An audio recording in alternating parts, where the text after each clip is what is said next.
Salve amigos, mais um super podcast Zé Experts. Tá aqui meu irmão Zé Andrade comigo, a gente prepara os conteúdos com muito carinho para vocês. Nós temos patrocinadores aqui, o Lima com Ibragesp, Instituto Brasileiro de Gestão e Ensino. Sensacional, obrigado Lima. E tem também o Cleiton Magno com a Modus, formação de vigilantes, está sempre junto com a gente, certo? Certo, Magnão. Beijão pro Magnão. E hoje nós temos um convidado super especial aqui, que é do nosso segmento e dá aula de empreendedorismo e de gestão de pessoas. Mas eu vou deixar o Andrade chamar porque merece. Não, o cara é gigante. E eu sou suspeito para falar, porque além de meu é. irmão, meu amigo, o cara é uma referência profissional. Eu sou fã dele como profissional do mercado de segurança privada. Perfeito. Meu amigo, meu irmão, Antônio Garuti. Que prazer te receber aqui. Que honra, né? Ter esse convite aí de... Zé Expert tá virando uma escola já, não tá virando nem podcast mais. Em breve, hein? É, a gente vem aqui aprender, né? O pessoal acha que a gente vem ensinar, mas a gente vem aprender. Mas fala um pouquinho para a nossa audiência que não te conhece. Quem é o Garuti? Quem é o Antônio Garuti? Então, vamos lá. Eu não gosto muito de falar de eu, né? Esse eu, né? Nós, né? Vamos lá. Comecei milico também, como a maioria do mercado de segurança, com algumas exceções. Fui segurança pessoal, coordenador, gerente. Eu costumo falar que eu segui os degraus de gestão que né? deve ser seguido. Às vezes a gente pula, né? Por oportunidade até, Sim, e depois sim. você prepara. Mas eu, graças a Deus, consegui seguir esse caminho aí. Então passei por várias funções dentro da operação até atingir a consultoria, a diretoria e aí resolver empreender. Nessa trajetória toda a gente tem que estudar, né? Então, gestão... pós-graduação, MBA, cursos operacionais, que é legal também. Às vezes o pessoal fala muito de aprender e quando fala de aprender vai fazer faculdade, né? Tem muito curso de capacitação técnica rápida, Sim. que resolve muita coisa. Então aí estou aí um pouco mais de 25 anos no mercado de segurança, aprendi bastante, apanhei muito, mas hoje a gente consegue tomar algumas decisões baseado em case, né? Que eu acho que é o mais importante. E tem os negativos também que a gente aprende, falando aqui em bastidor, a gente já falou de algumas coisas que a gente aprende e melhora. E tem que saber que muitas vezes tem que tomar umas porradas para aprender, não tem jeito. Exato. Para começar, eu queria puxar alguma coisa da história da sua empresa, que é o Grupo FTEG, né? Onde você é o CEO e você tem é fundador, né? E onde você vem com uma trajetória bem importante, vem um crescimento. Crescer uma empresa no ramo da segurança privada já foi um desafio em outros tempos. Eu acho que hoje está até pior o desafio, cada vez mais. Concorrência, preços, gente que trabalha de qualquer forma no mercado. Conta aí do seu início da tua trajetória com a sua empresa, como é que você vem nesse crescente, no aprendizado, o que você vem mudando ao longo do tempo na FTEG? Então, a FTEG nasceu, vocês estavam falando agora, quase uma boutique, né? Eu tenho essa arrogância mesmo. Eu sempre quis ser uma marca, né? Nunca quis ser uma empresa de segurança. E você falou muito bem, está cada vez mais difícil, porque nasce empresa todo dia, cara. É impressionante. Eu, às vezes, participo de algumas concorrências, quando a indicação eu mesmo vou, né? Depois eu passo para o time comercial, mas faço questão de fazer a primeira visita quando alguém indica. O Garuti se confunde um pouco com a FTEG, então quando eu falo Garuti eu me sinto obrigado a ir lá fazer a primeira visita. E cada dia eu tomo um susto com o nome de empresas que estão nascendo aí o tempo todo. E é ótimo também, né, para a concorrência. O problema é como está nascendo, qual o objetivo dessas empresas, né? O pessoal confunde muito portaria com vigilância, né? Então a gente concorre com... Não é o famoso banana com banana, é banana com abacate, com abacaxi, com batata. Então fica muito difícil concorrer. E a FTEG nasceu numa oportunidade, na verdade. Quando eu falei no começo, fui consultor de segurança há muito tempo, né? Contratei muitas empresas, diversas empresas. Posso citar até nomes de empresas, GR, Escolta, Versani, GP. Eu vim da empresa Abre na época, que era uma boutique também, é uma empresa que trabalhava muito com segurança pessoal na época. E quando eu montei minha empresa, eu tentei montar algo que fosse diferente mesmo, né? Eu usei a Grabber muito como referência, que para mim era uma referência de empresas, que era uma empresa que para mim era uma marca, né? Sim. Ela não era uma empresa barata, mas era uma empresa que entregava. Então o meu objetivo principal era fazer tudo que os outros não faziam. Então eu tive até um custo operacional no começo muito alto, né? Foi difícil até entrar no mercado. Eu fiquei de 2010 até 2012 na consultoria, 13 abri a segurança e fiquei até 15 só com vigilância, atendendo um único e exclusivo cliente. A IFTEG, na verdade, operacionalmente, ela abriu para o mercado em 2015, final de 2015. Então nós temos aí um pouco mais de 8 anos de mercado, aí, 9 anos, aí fizemos agora em março. Então, assim, o crescimento foi orgânico, a demanda buscou a IFTEG, né? Então entrava como vigilância, no começo busquei parceiros na área de serviço, não queria serviço de jeito nenhum, portaria, recepção, não queria ficar na vigilância, olha como a arrogância é terrível. E eu queria fazer algo diferente, então no começo, dava benefício diferente, eu nivelei pelo segurança pessoal, sabe? Então eu queria um vigilante diferente. Para isso, tem que pagar diferente, cara, não tem jeito. Sim. Para mim, não existe propósito sem comida na mesa, cara. Então, se o cara tá numa puta dificuldade, desculpa a expressão, e aí você começa a exigir pra caramba, vai espanar. Então, quando você dá um mínimo de condição, a tendência é que o cara consiga entregar um pouco mais, né? Sim. E por isso apanhei um pouquinho para crescer, porque meu preço era fora da curva, era muito caro. Naquela época era caro mesmo, corrigi o colete, hoje não sou mais. Ele fala que ainda é o mais caro? Ele fala, mas quem dera. Mas naquela época era mesmo. Porque eu tinha um contrato grande, parrudo, que sustentava essa arrogância. Na verdade era uma estratégia, né? Uhum. Eu tenho alguns contratos ainda que têm uma margem melhor, tem uma condição melhor, porque o cliente entende que para ter um profissional melhor tem que investir. Mas obviamente que isso é 0,0%, porque também entendo o cliente, a questão do budget, a questão da estratégia, a questão do custo, a gente sabe disso, né? Sim. Então, não tem como forçar uma situação, senão você não vende. Então, eu sofri um pouquinho para entrar no mercado, porque eu demorei para fazer essa mudança, né, de chave. Mas quando eu mudei também, entendi, claro que a gente com algumas ressalvas, adaptamos algumas coisas, mas não mudamos a entrega, então o nosso custo continua alto, porque a gente continua com a pegada de entrega e não é à toa que nós temos clientes de 10 anos. Sim. Contrato, Paulista Corp aqui do lado, está com a gente há 9 anos. Fabuloso. 9 anos, trocou o síndico, trocou a administradora já umas 5, 6 vezes, sem brincadeira. Uhum. E nós continuamos no prédio. Então, alguma coisa tem de bom, né? Tá fazendo certo, né? Então é um pouco disso aí. A gente tentou fazer o que o mercado não faz. Eu acho que tá muito alinhado com o que alguns pensadores, empreendedores lá atrás já diziam pra gente, né? Acho que foi o Walt Disney que falou certa vez. Eu quero ir lá pro impossível. Lá a concorrência é menor, né? Então, o que você, de uma certa forma, rotula como arrogância, eu acho que está muito mais ligado a foco. É o teu foco. O teu foco é esse, por isso dá tão certo, porque você tem um objetivo muito bem definido. Essa semana eu tive a oportunidade, meu irmão, você falou de estudo também, da importância da gente fazer uma trajetória, caminhar, se preparar, e eu continuo nos bancos escolares, né? Essa semana que passou eu tive em BH, na Fundação Dom Cabral, onde eu faço uma pós-graduação de gestão de recursos humanos. Então, eu com 54 anos de idade continuo estudando. Não estava de chinelo indo pra praia, viu, seu brincalhão? Ele falou pra mim, ô Andrade, eu sei que você tá de chinelo indo pra praia. Não tava, tava lá em BH.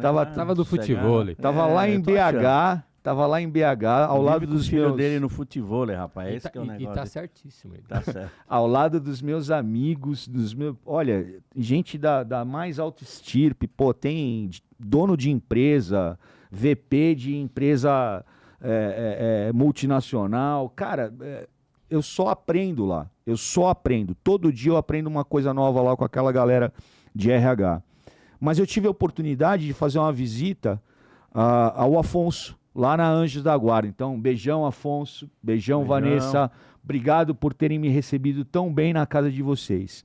E o paralelo que eu queria traçar para esse teu sucesso, que eu acho que você é um cara de sucesso, é um cara que tem marcas incríveis, eu traço esse paralelo com o Afonso da Anjos da Guarda. Vocês são dois empreendedores magníficos.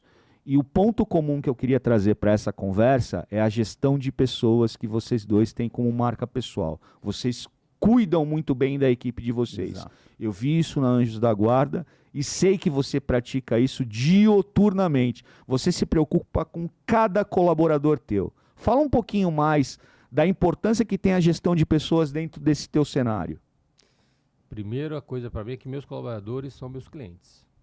Eles estão no centro do negócio, não tem como, né? Se a gente não pensar que eles são que eles estão no centro, que eles fazem parte da estratégia da empresa, vai dar errado, porque o nosso segmento é gente, pô. É gente cuidando de gente. Sim. Então eu sempre coloquei eles no centro. Infelizmente, a gente não consegue atingir todas as camadas, mas as camadas que a gente consegue atingir, a gente foca. E é aquilo, é nicho mesmo. Então, a IFTEG, como anjo da guarda, o Afonso é parceiraço. Estava aí há 15 dias, a gente conversou muito. E ele também vê essa identificação, as empresas meio co-irmãs aí, né? Ele lá em Minas, eu aqui em São Paulo, a gente troca bastante figurinha. Mas eu acredito no desenvolvimento de pessoas, né? Eu gosto disso. Apesar de lá atrás eu ser muito operacional, eu consegui fazer essa virada de chave, e eu tenho que agradecer até algumas pessoas que passaram na minha vida, que falou, garoto, você tem essa pegada, investe que vai. Eu tive um capitão, no meu último ano de exército, que ele falou assim para mim, você precisa desmilitarizar. Caramba. Você é muito militar, cara. Você é mais militar do que eu. Então você precisa, esse ano eu vou te dar, meu último ano, 7º ano, ele falou, você vai fazer curso, você fala o que você quer fazer que eu vou te liberar. Então você precisa desmilitarizar, senão você vai sofrer aí fora. Verdade. A gente que passou por isso sabe bem como é que é essa fase de transição. Então, essa oportunidade que ele me deu lá atrás, eu entendi, peguei e agarrei, que eu acho que também a gente tem que ter isso, são desafios que você tem que ter vontade, senão Sim. também não adianta. O cavalo tá passando selado, você não pular no bicho, vai embora. Eu consegui, graças a Deus, transferir isso para dentro da minha organização, para dentro da minha empresa, né? Então, a maioria dos meus gestores, analistas, foram estagiários lá. Então, a gente tem a pegada do desenvolvimento, né? Ontem eu estava conversando com o Anel DP, a Franciele lá, a gente troca figurinha hoje, você vê a maturidade que eles estão hoje, né? Nessa pegada de gestão de pessoas, porque você pode colocar o sistema que você quiser. No final, tem que ter uma pessoa atrás do sistema, não adianta. Essa decisão ainda não é da inteligência artificial, não é do software, não é do RP, não é da câmera que é analítica, não é. Vai ter que ter alguém operando isso. Então eu nunca perdi essa questão de gente, né? De buscar esse desenvolvimento e a cultura da empresa, que eu acho que é uma falha da maioria das empresas. Muitas empresas não conversam com seus colaboradores. Coloca o cara lá, às vezes nem treina, né? Deixa o dia a dia, aprender no dia a dia e depois quer bater, quer cobrar. Eu tento fazer isso semanalmente. Quando eu não consigo sentar para conversar com eles, a minha esposa, que é a minha sócia da vida e é sócia nos negócios, ela senta lá e conversa com eles toda quarta-feira. E uma vez por mês a gente junta todos. Uma vez por semana, individual. Eu mudei essa questão no começo do ano porque eu senti que no coletivo eles estavam meio receosos com alguns assuntos. Bem envergonhado de falar alguma coisa mais... E às vezes achando que vai prejudicar alguém. Né? Então, no pessoal, a gente conseguiu empoderar um pouco. Né? Algumas pessoas que não tinham noção de até onde podia ir, que a decisão podia gerar algum tipo de conflito ou não. Mas também eu falei, não podemos deixar o coletivo, né, de sentar todo mundo e sentir, conversar e alinhar, fazer o alinhamento. Aí. Então eu tenho essa pegada com gente. Eu acho que a gente só resolve conversando, alinhando, treinando e incentivando o que o Andrade acabou de falar, estudar. Não tem como não estudar mais. Faz 3 anos que eu acabei de fechar o MBA também de gestão empresarial. Então, e a gente estuda, porque o tempo todo estudando, tributário, financeiro, precificação, essa troca, né?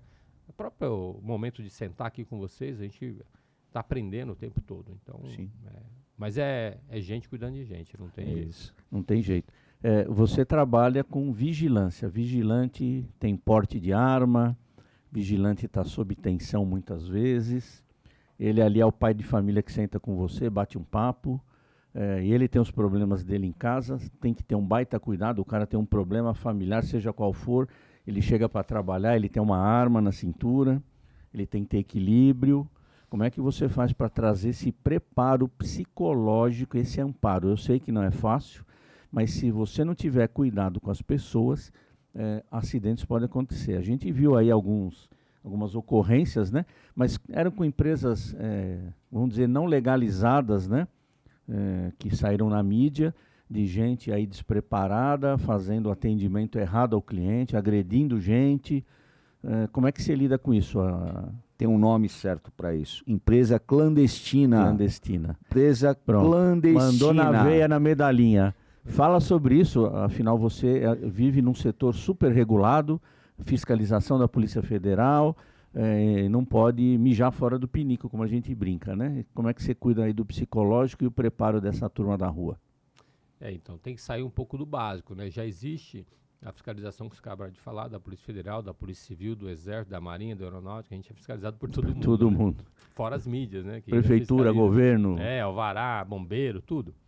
O cara soubesse o tamanho do problema, entre as que é montar uma empresa de segurança, acho que ele nem monta, ele desiste. Verdade. Aliás, vamos fazer um MBA de montar empresa de segurança aqui. Então, não é fácil, exatamente, tem muita coisa, né? Eu tenho até amigo, assim, antigo de mercado, e quando ele montou, ele falou, eu não acredito, eu imaginava que era tanto documento, tanta fiscalização, né? tanta regulação, e os clientes hoje, eles estão antenados, viu? Eles cobram, então, às vezes o cara monta, pegou o alvará da Federal, mas aí faltou o alvará municipal, aí faltou o CLCB, e o cliente não paga se você não tiver essa documentação, né? Então, são detalhes que o que você falou, tem que fazer um checklist aí, senão o cara se perde. Mas voltando a falar da capacitação técnica e do cuidado também, viu? Não é só capacitar, tem que cuidar. Eu vou puxar até, você falou de ocorrência e tal, eu vou puxar até um case que aconteceu comigo, acho que 2000 comigo não, né? Com a minha empresa, acho que foi 2016 ou 2017, mais ou menos. Eu tinha um cliente no interior de São Paulo, vigilância armada, num condomínio, era uma chácara dentro de um condomínio, né? De alto padrão. E tinha um colaborador lá que estava com problema pessoal. Esposa, ele tinha sofrido um acidente, a esposa tinha se machucado, não lembro se ela se machucou ou se ela faleceu até. E esse cara ficou meio bagunçado na cabeça, cara. Ficou meio, né? Começou a falar algumas coisas e tal. Antes que acontecesse o pior, nós desarmamos esse cara, né? Trouxemos ele para a empresa, mandamos ele passar por uma outra avaliação psicológica, afastamos esse cara. A empresa afastou, porque ia acontecer uma tragédia. Ou não. Era uma tragédia anunciada, né? Mas a você gente não podia quis pagar para ver.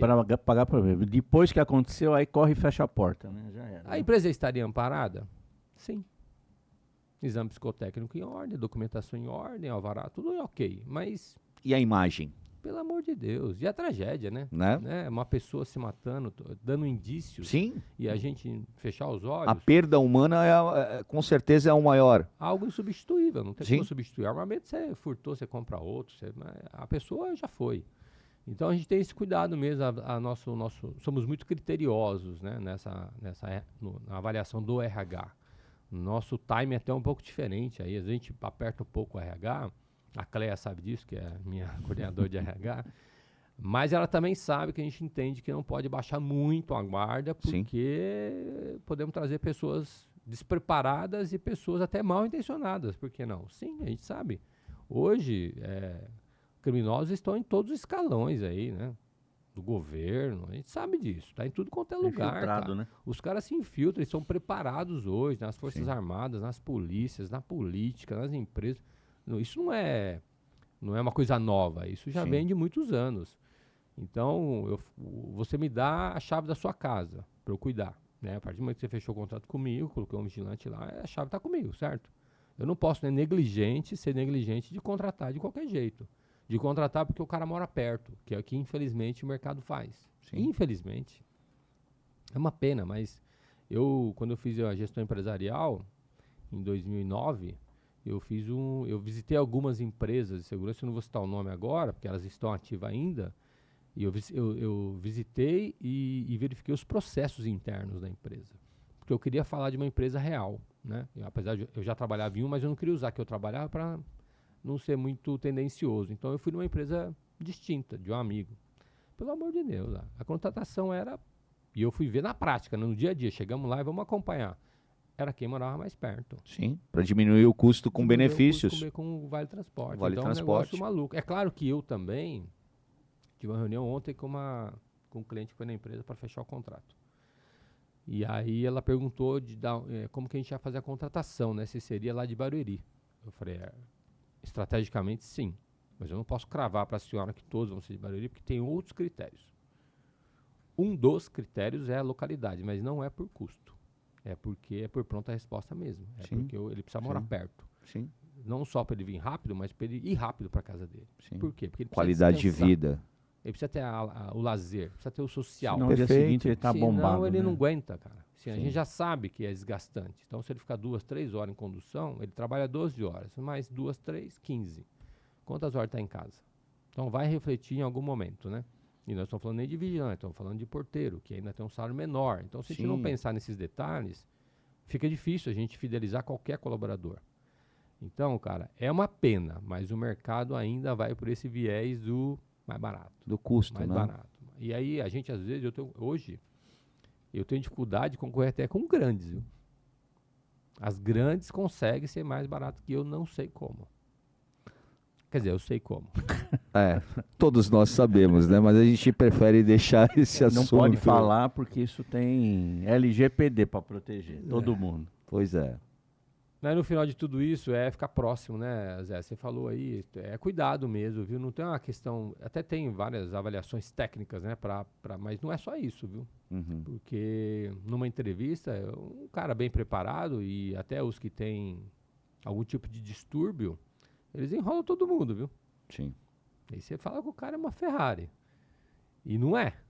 Então, além das avaliações, é ter uma supervisão efetiva, é ter um pessoal preparado, um pouco mais do que fiscalizar, fazer gestão e perceber algumas coisas.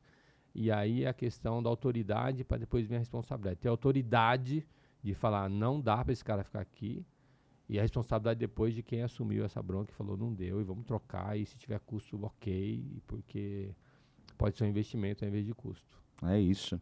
Que absurdo. Você falou agora uma palavra-chave para um assunto que eu queria entrar, né? Você falou sobre autoridade e isso me faz uma lembrança sobre a questão da liderança pelo exemplo, né? Eu acho que a gente já teve alguns convidados que passaram por aqui e já falaram dessa importância.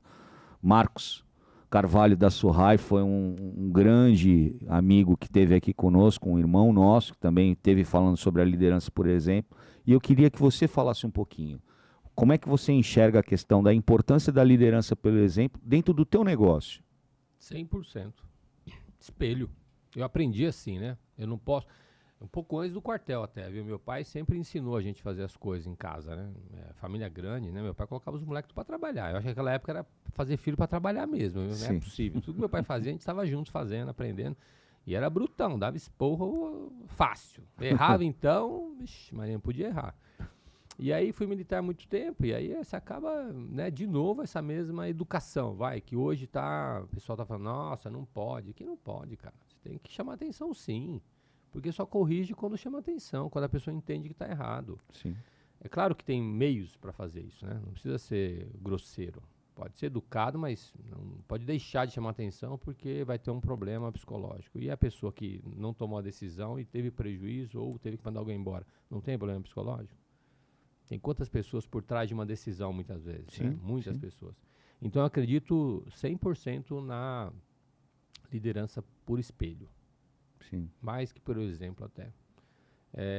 Eu sou suspeito, e o meu pessoal da empresa é um pouco suspeito também, porque eles falam isso o tempo todo. Né? Meu gerente falou ontem na reunião, que a dona da empresa que tá fechando o contrato, ela falou sobre gestão e tal, sobre entrega, que ela estava com um problema, que tinha passado 3 empresas lá e cada uma ficou só 1 ano. E 3 empresas grandes, viu?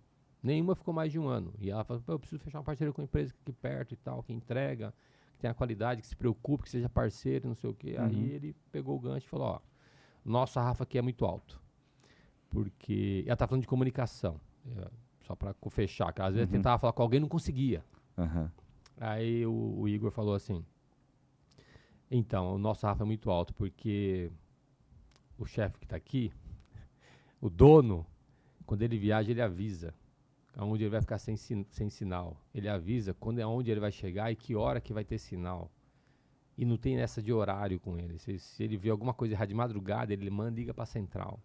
Então, assim, tem que cuidar, cara. Tem que ter exemplo. Então, Sim. aí, como é que os caras vão falar que não vai fazer se o dono faz? Sim, sim. E ser dono, cara, e não é só ser dono no CNPJ, né? Sim. É ser o intraempreendedor, né? Ter a dor e o sentimento. A dor e o sentimento de gratidão também, de ser dono, de ver o crescimento das pessoas, da empresa, o envolvimento. Então, o exemplo, para mim, é quase que fundamental para ter sucesso. Claro que a gente vê outras pessoas tendo sucesso de outras formas, mas não sei se dorme. Eu durmo, eu fico tranquilo. Meu celular não toca. E quando toca, eu sei que eu tenho que tomar uma decisão. Então, eu estou tranquilo que o meu time está lá e eles estão se espelhando na liderança. Não só minha, como da minha esposa, como dos meus filhos que trabalham lá, né? Sim, Que são empreendedores também.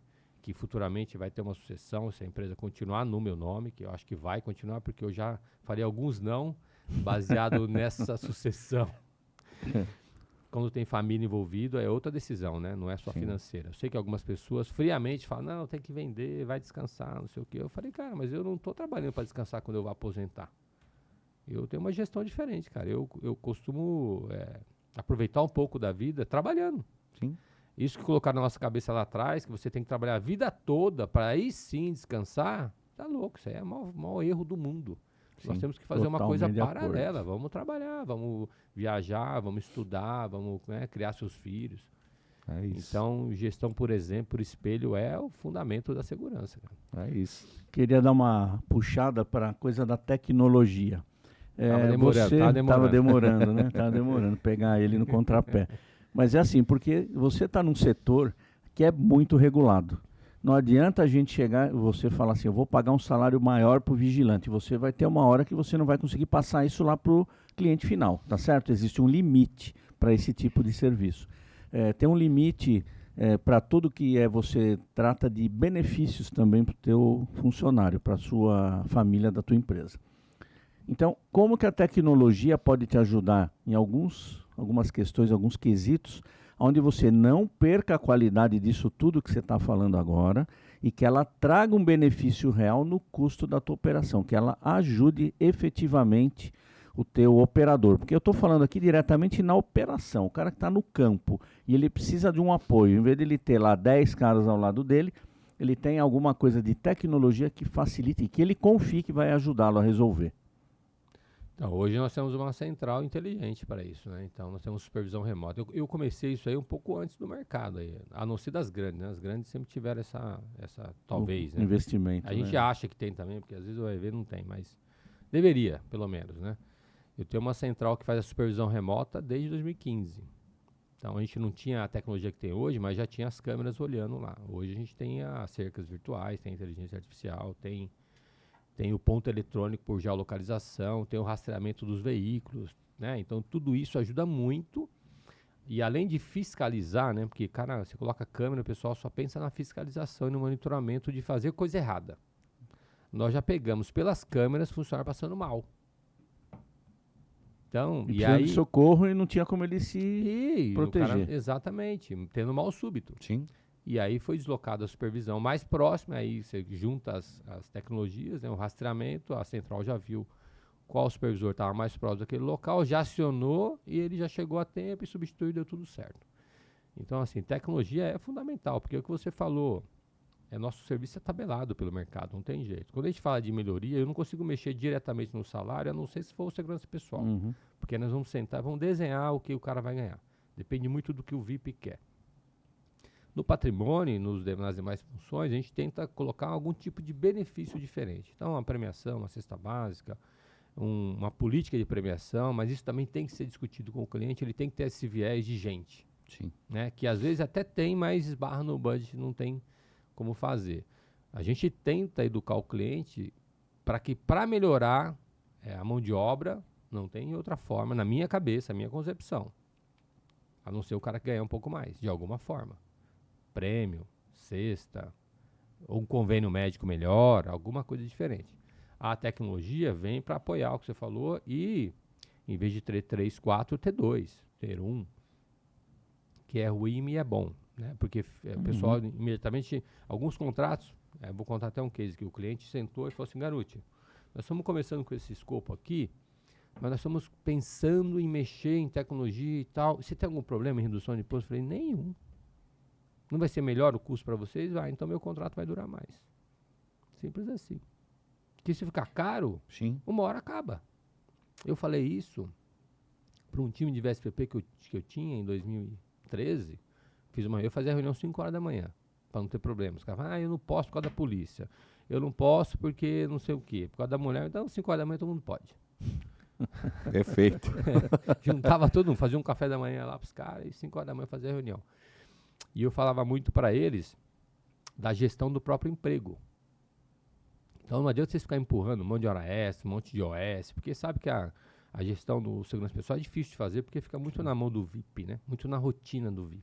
Não adianta vocês ficarem engordando aí o faturamento, porque uma hora isso vai acabar. Tudo que é muito caro, uma hora, acaba. Alguém vai falar, opa, tá caro. E vai terminar. Então, quando a gente consegue juntar tecnologia, gente, e trazer um custo-benefício, é sucesso isso aí. Sim. Você pode reduzir o faturamento, mas às vezes você melhora a sua margem. E faturamento não tem nada a ver com LL, cara, com lucro líquido. Claro. Nada a ver. O cara está faturando 20 milhões por mês e está gastando 21. O que adianta? Agora, quanto sobra dessa conta? Quanto você consegue reverter em investimento para a empresa? Tem empresas que a maioria não consegue reverter nada, porque o resultado é tão baixo. O Colette mesmo, essa semana, ele fez uma crítica aí numa postagem. Eu falei, não acredito que você fez isso, mas ele fez. Isso é terrível. A gente tinha criticado, a gente tinha conversado em off sobre essa postagem. Uma questão de custo, de preço, né? Que o cara tinha publicado, que tinha vendido lá um contrato num preço inexequível. E aí ele falou, que o cara estava falando que isso era uma vantagem, que era um case de sucesso. Aí o Colette colocou, isso é vantagem ou desvantagem? Vender nesse preço, será que é vantagem? Eu mostro que esse preço é inexequível, ele falou.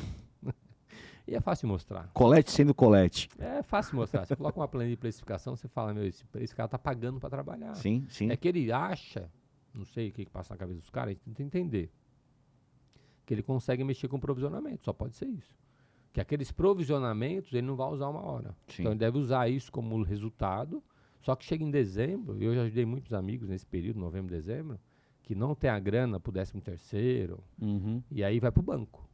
Aí você não tem problema nenhum, cara, de você fazer investimento preparado para isso no crescimento, que pode acontecer, mas não pode ser todo ano, né? Sim. Porque isso uma hora vai quebrar seu negócio. Sim, porque a margem vai toda para o banco, né? Vai toda para o banco, e aí a tecnologia ajuda, porque se, em vez de ter, sei lá, 10 supervisores, se eu tenho uma central inteligente que faz a supervisão remota, eu posso ter 5, né? Então, que traz uma informação mais apurada, mais inteligente, em tempo né? real, inclusive. Claro. Né? Então, em vez de eu ficar rodando lá para ficar tomando café, né? E naquela época trocando cartão de ponto e levando documento, só dando problema, na verdade. Sim. Por que eu não sou mais efetivo, faço uma supervisão onde realmente tem a necessidade e aonde está rodando, você faz uma supervisão remota e trata isso, né? Não adianta você passar 10 vezes no cliente e não está vendo nada. E aí vem o software, a gente tem aí o software. Vou fazer até uma propaganda da Findme aqui, que foi uma surpresa boa, a gente está fazendo uma gestão legal, ajuda muito. A gente aplicou diretamente na segurança, agora nós estamos virando a chave para a limpeza também, porque o cliente consegue interagir com a gente dentro do sistema. Sim. Facilita toda a gestão da operação, facilita, né? Sai um pouco daquele negócio do livro, que no outro dia vai ver, assinar. Tem cliente que ainda quer isso, mas a gente está tentando mudar, porque a tecnologia vem para o bem, não é para o mal, né? Então isso tudo, de certa forma, melhora o resultado operacional. Se diminui gente, é claro que tem que ter gestão, né? Esse tempo... Eu estava falando com o supervisor, eu falei, chefe, terminei aqui, coordenador, na verdade, o Vitor. Terminei aqui toda a segurança, agora começar a limpeza. Deixa eu só entender, se terminei é você que está fazendo? Ele falou assim, sim, por quê? Por que é você que está fazendo? Não é alimentar o sistema? E por que você não passou para ninguém ainda? Você sabe que você está no tático? Você não é mais operacional? Você sabe que você tem que multiplicar? Você tem que ensinar as pessoas? Você tem que fazer o processo de sucessão, que alguém tem que fazer isso junto com você. Puta, chefe. Você tem inspetor, supervisor, encarregado, coordenador.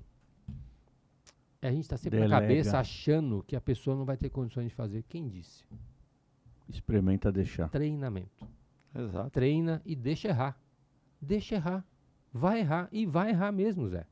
E não tem problema nenhum. Tá tudo certo. Você vai lá, corrige. Quantas vezes vocês erraram, eu vim aqui corrigir. Zero problema, só vai aprender a se errar. Exato. Não tem jeito. Exato. Garoto, você falou de uma questão agora que eu acho que é um dos teus, talvez uma das tuas maiores valências, né? E uma das coisas que eu mais admiro em você como profissional, que é o teu envolvimento com números, né? A importância do conhecimento financeiro do negócio. Cara, divide isso um pouquinho com a nossa audiência, porque eu acho que é importante você mostrar o teu lado, a tua visão dessa questão, da importância do conhecimento financeiro para você ser um bom gestor. Sou chato. Eu sou muito chato com números. Meu contador lá, que na verdade na minha empresa eu tenho uma contadora interna, né, que é nossa, é cria nossa, e eu tenho um contador que é consultor, né, que ele vai lá fechar, vai fazer fechamento, DRE, balanço e tal. E eu encho muito o saco com esse negócio de prazo, porque se a gente não avaliar isso mensalmente, uma hora você já se perdeu. Sim. E para mim não tem muito escapatória. Muitas vezes o negócio não dá certo, quebra, porque ninguém acompanha números, né? O que a gente falou agora, o cara fica usando provisionamento e não tem problema nenhum dele usar o provisionamento, desde que ele saiba que em algum momento do ano, e aí nós temos que falar de exercício mesmo, de janeiro a dezembro, essa curva vai subir e vai ficar verde. Porque se ela ficar vermelha até o final do ano, não tem dinheiro. Não é só não dar lucro. Esse é o menor dos problemas de uma empresa. Dinheiro. É não ter dinheiro para pagar coisa básica. E isso acontece o tempo todo. E aí o banco adora isso.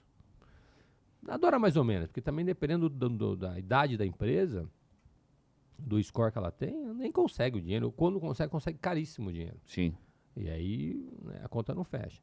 Então, assim, a Marcela, que é minha contadora interna, e o Anderson, a gente tem um alinhamento aí, às vezes na medida do possível, porque a empresa crescendo organicamente, estruturando, às vezes passa um prazo ou outro.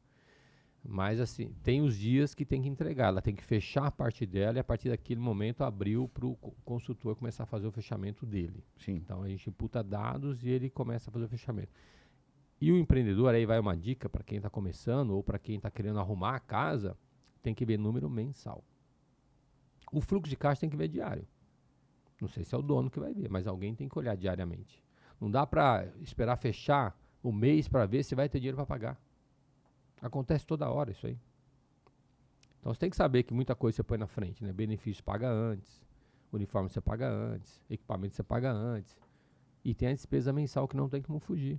Quer um sócio bonitão, 23% de retenção, governo. Tem gente que faz preço, ele já tem que pensar que ele só vai receber 77%. Isso. O resto vai ficar na retenção. Um sócio grande. Claro que depende do regime de tributação. Pô, você está falando, mas o DAS não tem retenção. Tudo bem, mas você já paga. Depois que você faturou, você paga. Não muda muita coisa. É só um período. Deixa de pagar aqui e paga depois. Um dos maiores segredos, além da operação, entregar pessoas e tal, é gestão financeira. E a gente não teve isso no passado, né, cara? Sim. Isso é um problema. Mas tem muito órgão aí importante e fácil e gratuito, que é o Sebrae, que ensina isso do começo ao fim, cara. É só uma questão de querer estudar. Eu não falo estudar, fazer uma universidade, 4 anos, 5 anos. Não é curso rápido, capacitação. Tem presencial, tem online. Eu usei muito isso no começo. Sim. Minha esposa, que hoje cuida da parte financeira da empresa, ela vem da parte humana, né? Como a sua é professora, Sim. Né? Por isso que elas conversaram bastante, né? E ela está fazendo agora a faculdade de gestão financeira. Sim. Vai terminar no final do ano. Então, assim, a capacitação tem que vir o tempo todo, porque senão a gente faz por fazer. Eu tenho um pouco de receio com literatura, mas a literatura é base. Você não pode se prender nisso, porque tem decisões estratégicas, tem que sair um pouco da literatura, que é tomada de decisão com outras avaliações de mercado, né? Tem outras questões. Mas, ó, fluxo de caixa, DRE e balanço tem que estar alinhado. Tem que estar. Esses dois aqui, ó, DRE e balanço, ele até pode mostrar um resultado lá para você de 8%. Mas a pergunta é, cadê o dinheiro? E no nosso ramo de terceirização, muitas vezes, não tem dinheiro. Vai estar 8% e vai falar, cadê o caixa? Mas não tem dinheiro no caixa, porque faltou o planejamento financeiro estratégico no começo do ano.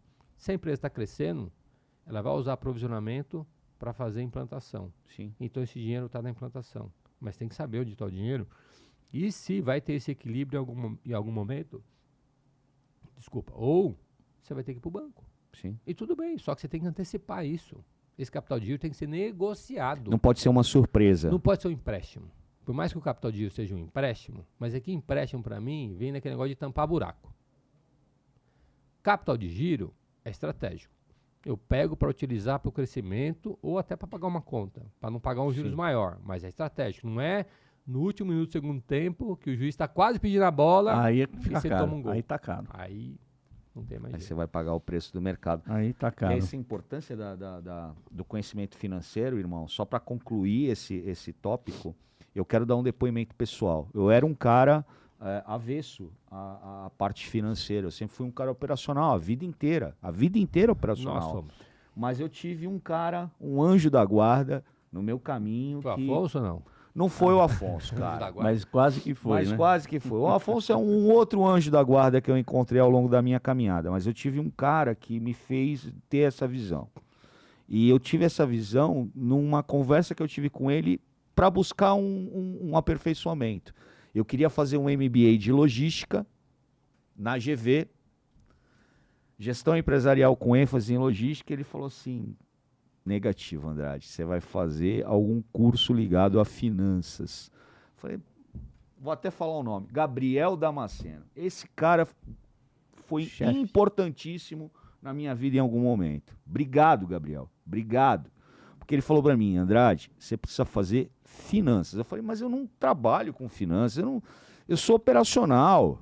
Pra quê? Aí ele É. falou assim, que eu vou ele fazer falou isso? assim, você já é operacional há 20 e tantos anos. Você precisa fazer alguma coisa que te tire da tua zona de conforto. E isso foi importantíssimo. Eu cheguei na FGV para fazer finanças e controladoria, fazer uma pós-graduação na GV de finanças e controladoria, sem saber mexer num HP. Eu não sabia, no meu primeiro dia de aula, eu não sabia mexer na HP. Mas eu também não. Eu aprendi na GV também. E aí, fiz o curso e me formei. Mas aí, quando eu me formei, eu voltei. Gabriel, tá aqui o meu canudo. Eu agora quero fazer o MBA de gestão empresarial com ênfase em Agora logística. dá Aí ele falou assim, licença. agora Agora você pode. pode fazer. Mas esse foi o ponto de virada incrível. Obrigado, Gabriel. Obrigado por esse toque. Obrigado por esse aperto. Eu precisava disso. Isso foi importantíssimo na minha vida. Era isso, meu irmão. Desculpa tomar Não. esse tempo para fazer Não, esse bola pra depoimento. frente. Deixa eu aproveitar o gancho. Eu Manda. também comecei a fazer a GV, eu tive alguns problemas de gestão tributária na empresa logo no começo. E eu falei, eu não quero ficar refém desses caras. Eu entrei na GV para fazer gestão tributária. Fiquei 3 meses. Mas é maluco, né? Coisa de contador, pô. Sim. Aí foge um pouco também do meu know-how, né? Eu não tenho essa formação. E aí eu virei para gestão empresarial, mas foi por necessidade. Eu falei, não vou ficar nisso aqui. Aí eu pensei assim, ao invés de eu fazer uma gestão tributária, eu vou fazer uma gestão empresarial e eu vou apertar o contador. É isso. Pronto. De um jeito ou de outro, o Milico tinha que apertar alguém. Me fala uma coisa, já que você gosta de apertar todo mundo, a gente já ouviu você falar algumas vezes, eu vou usar as palavras normais aqui, a ensinar o cliente, ensinar o concorrente como é que trabalha. Isso é uma coisa que eu acho puta de um desafio, porque dá a impressão, não, eu vou ensinar porque eu quero ganhar. Não, eu vou ensinar porque isso evita a perda daquela perda, sabe aquela perda tradicional que a gente fala, perdi por preço, e a gente sabe a cagada que vai dar em seguida qual é? Sim. É assim, aquela empresa não vai ser bem atendida dali um 8 Não vai meses, cumprir um o ano, contrato. ela volta, isso acontece com a gente na tecnologia, Garuti, o tempo todo, porque o cara comprou ali de uma empresa mais barata do que a nossa, e aí a gente falou, ok, não vai te atender, não, vai, porque atende, e aí não atende, aí ele volta, bate na porta e fala, então, ficou caro para o cliente. Então a gente brinca, ensinar o cliente, ensinar o concorrente, mas você faz isso efetivamente. Conta essa história para nós aí. O que você falou aí, o barato sai caro, isso é antigo, É né? antigo. Isso é antigo. Os caras cai porque quer, né? Cai porque quer. Compra essas coisas porque quer. Então, um pouco de ensinar é um pouco culpa do Colete isso aí, né? Que eu acho que é o nosso parceiro aí, o próximo, né? É culpa dele. Porque ele ficou enchendo meu saco aí para fazer podcast, para participar dos eventos. Eu já fazia isso muito interno, né? Não aberto ao público. Mas é uma forma de subir a régua do mercado, né? Sim. Porque, apesar de alguns serem mal intencionados já na abertura das empresas, já previa até a quebra da empresa, outros não. Outros é falta de conhecimento mesmo. Viu uma oportunidade, não teve um direcionamento, não teve ninguém que orientou, ele foi trabalhando, fazendo errado, vendendo, mas cadê o dinheiro, quebra, né? Então, eu não consigo concorrer com esses caras, eu nem quero. Então, assim, ensinar ou transferir um pouco da experiência, eu acho que é mais do que ensinar, né? Pegar cases de sucesso e insucessos e discutir isso e achar uma forma de fazer melhor, é uma forma da gente melhorar o nosso mercado, né? Não só na mão de obra, mas como em quem está na estratégia, quem está no topo da pirâmide. Muitas vezes ele não consegue ver porque ele, em vez de estar no topo, está na operação. Sim. E não é estranho, porque é assim mesmo no começo. Né? No começo você fica muito mais no operacional do que no estratégico, porque não tem braço para isso e não tem grana para isso. Sim. É normal, mas tem que saber que o seu lugar não é ali, que o seu lugar é no estratégico. Então, essa é uma coisa que a gente tem que pensar em quem está montando o negócio. Zero problema de flutuar, ou até de ficar num lugar só, mas sabendo que ele vai ter que fazer essa sucessão, alguém vai ter que assumir, ele vai ter que ir para a estratégia, senão vai dar errado. Agora, ensinar o cliente, isso a gente faz o tempo todo. Sim. Eu fechei um contrato recente, fechamos um contrato recente, até no dia que a Elisânia falou, poxa, fechamos aquele contrato e tal. Aí eu falei, parabéns, Elisânia. Não, parabéns para nós, né? Porque foi, olha que legal esse case. Indicação da GV, uma professora, você acredita nisso? Que legal. Conta, legal. Minha professora de gestão de pessoas da GV, foi a última matéria, inclusive, que eu estava devendo, porque eu entrei no meio do curso, como eu mudei de gestão tributária e fui para gestão empresarial, eu acabei... Carregou algumas... algumas e outras eu não consegui fazer, Ele porque de estava DP, rolando. Ele ficou na DP. Não, eu fiquei devendo mesmo. Ficou devendo. Fiquei devendo, porque o curso já estava rolando, né? E aí o pessoal da minha turma de gestão empresarial já tinha feito gestão de pessoas. Então eu fiz em Alphaville, acabei fazendo gestão de pessoas até em Osasco, porque eu falei, quero terminar logo esse negócio, ver onde tem que eu vou. Verônica Lessa, até o nome dela. E ela foi fazer uma consultoria nessa empresa e lembrou de mim. Estava passando um processo de transição de orgânico, eles estavam estudando a migração de orgânico para terceiro, e ela falou, Garuti, vem aqui porque eu gostei da sua trajetória, quando a gente conversou na GV, você parece ser uma empresa séria. Beleza. Primeiro eu falei, é um privilégio. Só da senhora lembrar de mim, para mim, já ganhei o dia, cara. Claro. Mas vamos lá. E nessa reunião que estava ela, a filha do dono, que é a gestora financeira, eu acredito, lá na empresa, e o cara do RH, foi onde eu falei, que eu vi que eles estavam falando um pouco demais de preço. E eu falei, primeiro, não dá para gente comparar orgânico com um terceiro, né? Posso até te mandar uma planilha aqui de terceirização, e você encaixa tudo que você faz hoje aqui, aí você vai ficar muito perto, porque vamos aí ficar próximo aí de 18%, 22%, porque é um pouco de impostos e outro lucro. Não tem empresa sem lucro, não existe. Fala para você que eu vou trabalhar aqui para não ganhar nada, você já tem que achar Tem estranho. que ter uma margem, né? Você que tem que ficar achando isso, já tem que achar esperto, né? Então, em um certo momento da reunião, começamos a falar de concorrência, que eles, não, nós vamos chamar outras empresas e tal. Eu falei, vocês devem chamar outras empresas mesmo, até para ter um processo lícito, né, totalmente regular. Mas, assim, só tome um cuidado. Vocês querem uma empresa de vigilância ou uma empresa de serviço? Aí você instiga o cliente a perguntar, né, mas por quê? Qual que é a diferença disso? Eu falei, então, é uma empresa de portaria, não tem problema nenhum, mas se vocês quiserem ser atendidos por uma empresa de portaria, eu não participo do processo, porque vai ser só uma empresa de portaria. E aí eu não consigo ser competitivo aqui. E aí eu não tenho uma estrutura de portaria, então é uma empresa de vigilância, que a estrutura é outra. E aí você vai descrevendo tudo que a empresa de vigilância tem e tudo que a empresa de portaria não tem.